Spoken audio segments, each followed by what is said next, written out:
Gambar yang teman-teman lihat di layar saat ini adalah prosedur atau tahapan dari perawatan endodontik.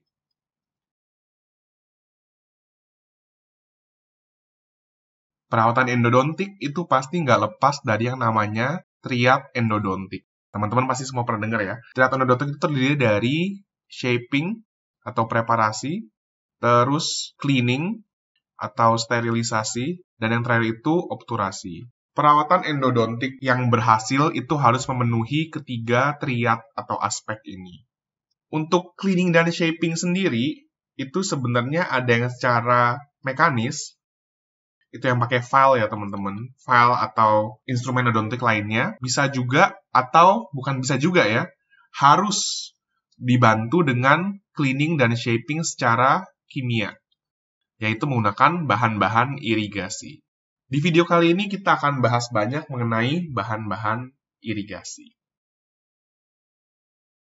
Kenapa sih kalau kita preparasi gigi, ini ceritanya gigi udah di open bore ya, itu kita harus lakukan irigasi. Sebenarnya kalau diibaratin gigi itu kayak botol, kan nggak mungkin kita cucinya itu cuma pakai sikat doang ya. Harus juga pakai sabun dan air, biar kotorannya benar-benar bersih dan makin kinclong gitu. Sama dengan perawatan saluran akar. Jadi irigasi itu berperan sebagai sabun dan airnya untuk mencapai sterilisasi maksimal. Apa aja sih fungsi-fungsi dari irigasi pada saluran akar? Yang pertama itu, irigasi dapat menimbulkan yang namanya flushing effect. Teman-teman bayangin kalau kita irigasi itu kan nanti cairan irigasinya akan disemprotkan ke dalam saluran akar. Otomatis kalau disemprot, cairannya lama-lama akan mengangkat kotoran-kotoran yang ada dalam saluran akar itu keluar. Jadi dapat mengangkat debris. Nah ini bagus banget. Kenapa? Karena saat kita preparasi menggunakan file atau instrumen lainnya, itu kan akan menghasilkan debris ya, dari debu-debu dentin, kemudian jaringan-jaringan nekrotik. Nah itu lama-lama kalau nggak dibersihkan akan menyebabkan blockade atau pengurangan panjang kerja. Maka dari itu kita perlu lakukan irigasi setelah kita lakukan filing untuk mencegah blockade ini. Fungsinya yang kedua adalah untuk mengeliminasi jaringan nekrotik. Ya, kalau masih ada jaringan nekrotik, itu bisa jadi makanan buat bakteri. Otomatis sterilisasi atau cleaning yang maksimal itu tidak bisa di-achieve. Selanjutnya adalah eliminasi dari smear layer. Nah, smear layer ini campuran dari debu-debu dentin plus ya sisa-sisa bakteri gitu ya. Karena ada debu dentin, otomatis smear layer ini jaringan yang inorganik. Karena ada mineralnya. Sementara jaringan nekrotik itu komponen yang organik. Smear layer ini bisa nutupin tubuli dentin. Ya, kita ingat ya, dentin itu ada tubulus-tubulusnya. Jadi kayak ada terowongan-terowongan kecilnya gitu. Nah, kalau ketutupan smear layer, bisa aja ada sisa jaringan organik atau jaringan-jaringan bakteri yang tersimpan dalam tubuli-tubuli dentin yang ketutup smear layer itu. Makanya ini harus diangkat smear layer-nya atau dieliminasi agar pembersihannya semakin maksimal. Fungsi terakhir dari bahan irigasi adalah sebagai antimikroba.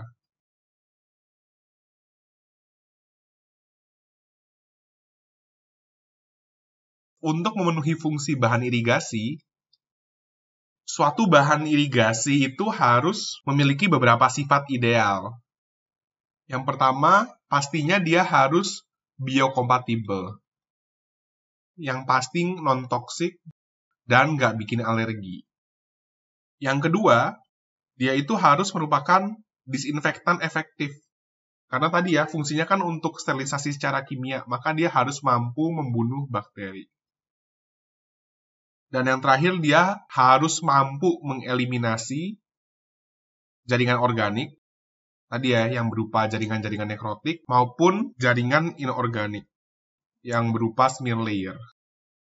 Sayangnya, sampai saat ini belum ada bahan irigasi tunggal yang bisa memenuhi sifat ideal ini. Makanya dokter gigi sekarang itu masih menggunakan kombinasi beberapa bahan. Ada beberapa bahan irigasi yang sering banget atau menjadi standar lah istilahnya yang digunakan sampai saat ini.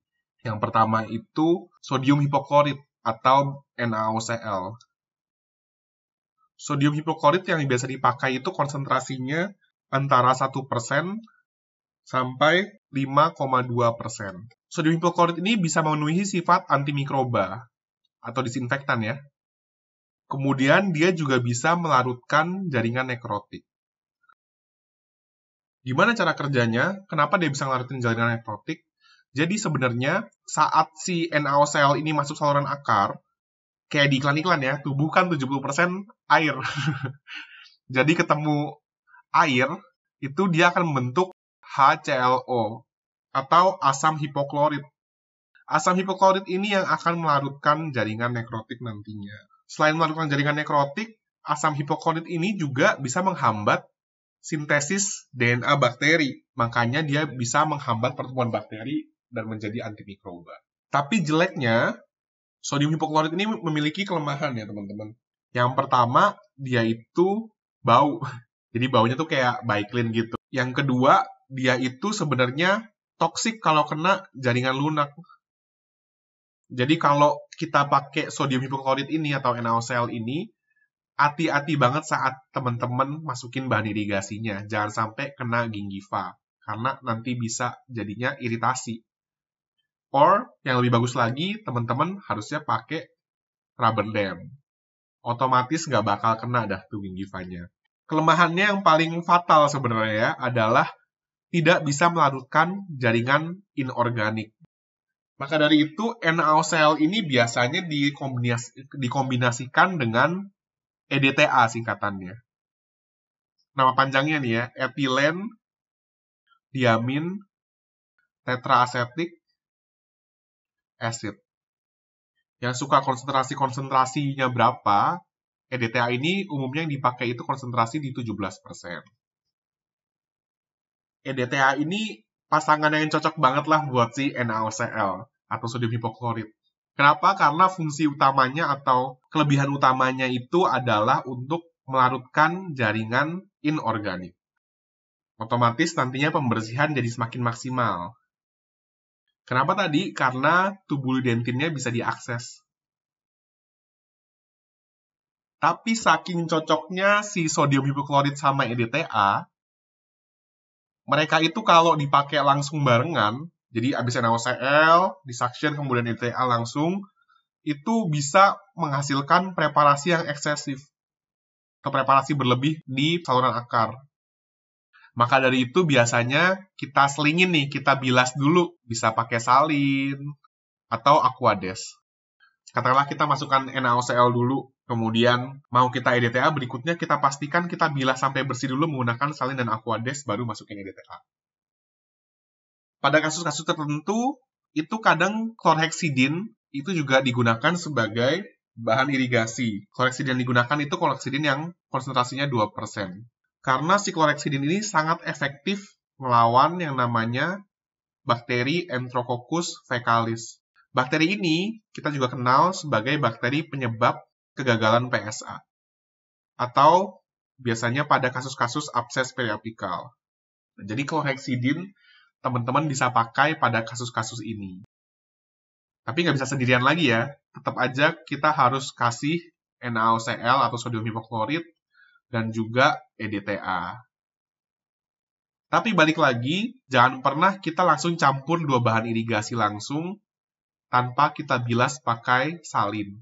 Karena kalau tadi EDTA sama NaOCl hubungannya terlalu kuat sampai bikin preparasi maksimal atau preparasi kebanyakan, chlorhexidin juga bisa berinteraksi dengan NaOCl. Dia akan bikin presipitat atau endapan kecoklatan.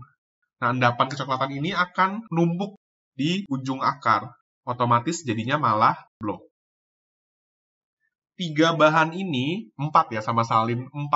ini adalah bahan yang paling sering dipakai dan yang paling standar digunakan saat perawatan saluran akar. Untuk menginjeksikan atau memasukkan si bahan irigasi ini ke dalam saluran akar, itu nggak bisa pakai syringe biasa ya teman-teman. Jadi syringe yang harus kita gunakan adalah syringe dengan safe tip. Itu biasanya, kalau syringe biasa kan dia tajam ya, gitu kurang lebih ya. Jadi lubangnya di sini. Kalau safe tip ini, lubangnya di samping, teman-teman. Jadi gitu. Kenapa tujuannya?